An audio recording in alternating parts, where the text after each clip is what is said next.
Assalamualaikum warahmatullahi wabarakatuh.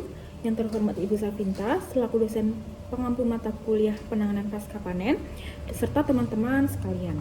Perkenalkan, saya Habibatun Nisa dengan NIM 2300333047, selaku moderator dari kelompok 4 yang beranggotakan Kekeluargaan Lumintang, Hanifah Dwi Lestari, saya sendiri, dan juga Faizatun Maulida.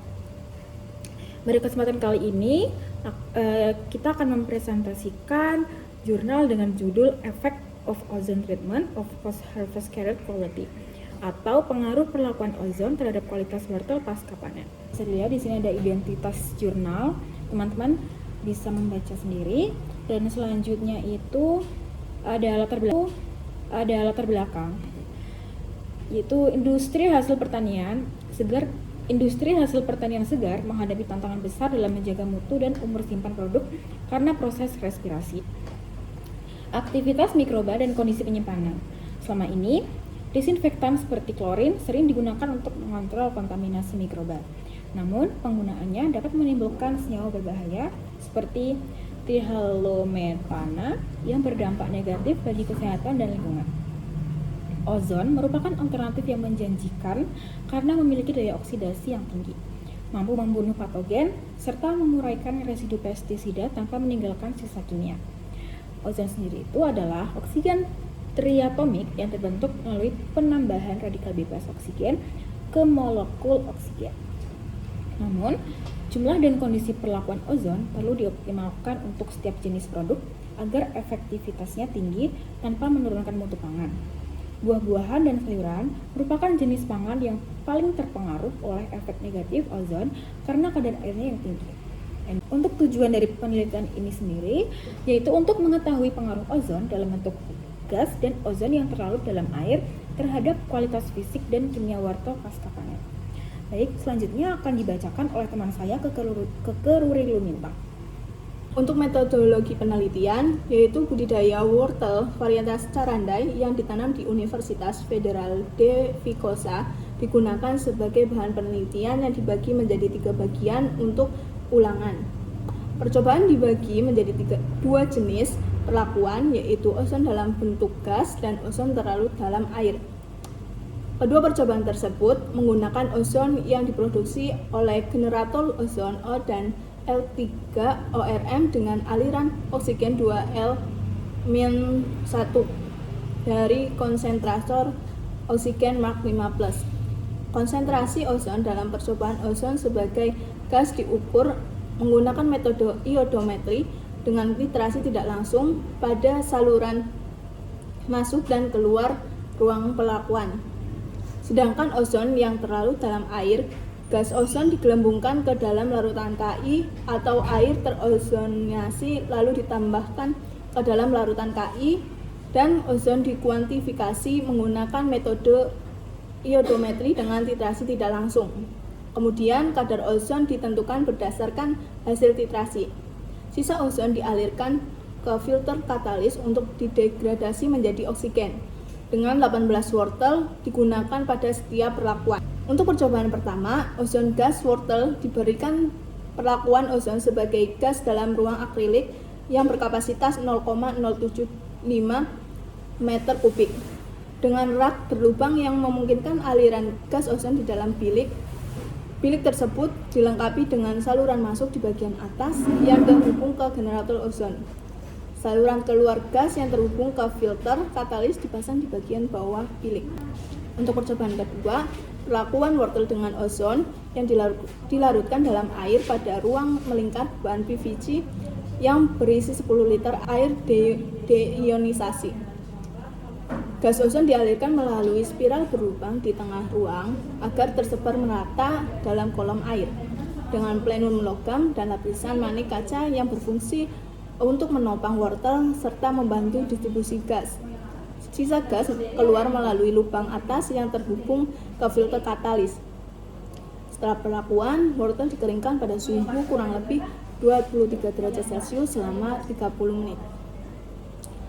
Pada kedua percobaan, untuk menjaga suhu tetap konstan kurang lebih 1 derajat Celcius selama perlakuan, ditempatkan dalam ruang bersuhu sebesar kurang lebih 1 derajat Celcius. Air dibiarkan pada suhu yang diinginkan semalaman sekitar 12 jam untuk mencapai kesetimbangan termal, dan suhunya dicek dengan termometer sebelum percobaan dimulai. Penelitian dirancang menggunakan Central Composite Design dengan 3 variabel utama, yaitu konsentrasi ozon, suhu, dan waktu perlakuan. Setelah perlakuan, wortel disimpan selama 5 hari pada suhu kurang lebih 2 derajat Celcius dan kelembaban kurang lebih 5%. Analisis mutu dilakukan setiap hari terhadap kekerasan, warna, pH, kadar padatan terlarut, dan kehilangan bobot atau susut bobot. Selanjutnya, hasil dan pembahasan akan dipresentasikan oleh Hanifah. Selanjutnya ada bagian hasil dan pembahasan. Yang pertama itu ada hasil optimalisasi kondisi perlakuan ozon. Penelitian ini mengoptimalkan 3 variabel utama, yaitu konsentrasi ozon, waktu perlakuan, dan suhu untuk menjaga kualitas wortel. Pada 2 jenis perlakuan ozon gas 0-5 mg per liter dan ozon terlarut dalam air 0-10 mg per liter, hasil perlakuan ozon gas menunjukkan bahwa tidak memberikan pengaruh signifikan terhadap persentase susut bobot, kekerasan, dan warna wortel segar setelah perlakuan. Sedangkan pada perlakuan ozon terlarut dalam air, konsentrasi ozon dan interaksinya dengan suhu berpengaruh nyata terhadap pH wortel. Pada grafik di samping, permukaan respon antara konsentrasi ozon dan suhu terhadap perubahan pH. Grafik menunjukkan bahwa kenaikan suhu dan konsentrasi ozon rendah menyebabkan variasi pH tertinggi, sedangkan pada konsentrasi ozon lebih tinggi dan suhu sedang, perubahan pH lebih kecil. Hal ini menunjukkan efek sementara dari ozon terhadap keseimbangan kimia wortel selama perlakuan.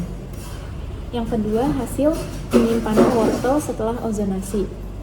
Perubahan mutu wortel diamati selama 5 hari penyimpanan setelah perlakuan ozon selama 60 menit pada suhu 14 derajat Celcius.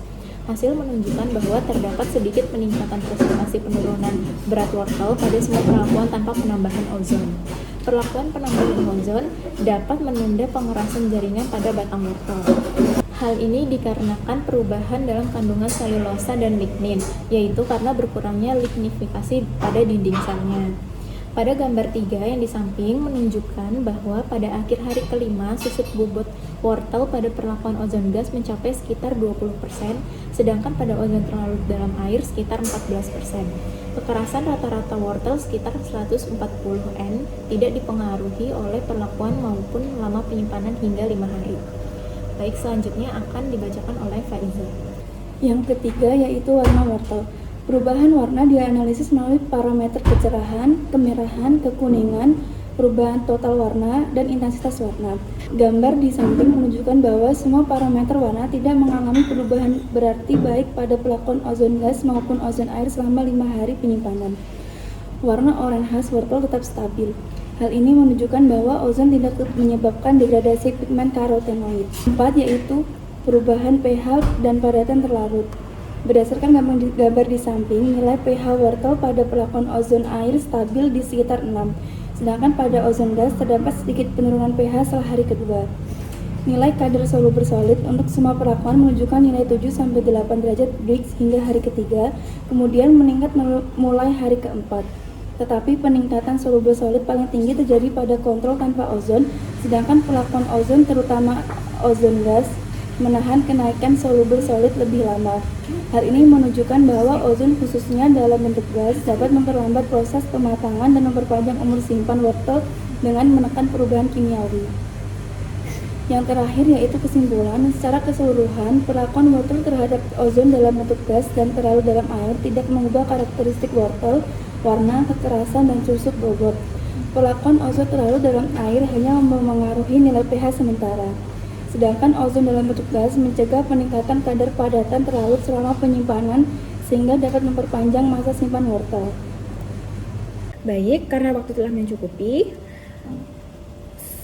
demikianlah presentasi dari kelompok 4. Kami ucapkan terima kasih atas perhatian dari partisipasi teman-teman serta Ibu Safinta sebagai dosen pengampu. Saya Betunisa selaku moderator sekaligus pembicara pertama. Mohon maaf apabila terdapat kekurangan selama terjalannya presentasi. Wassalamualaikum warahmatullahi wabarakatuh.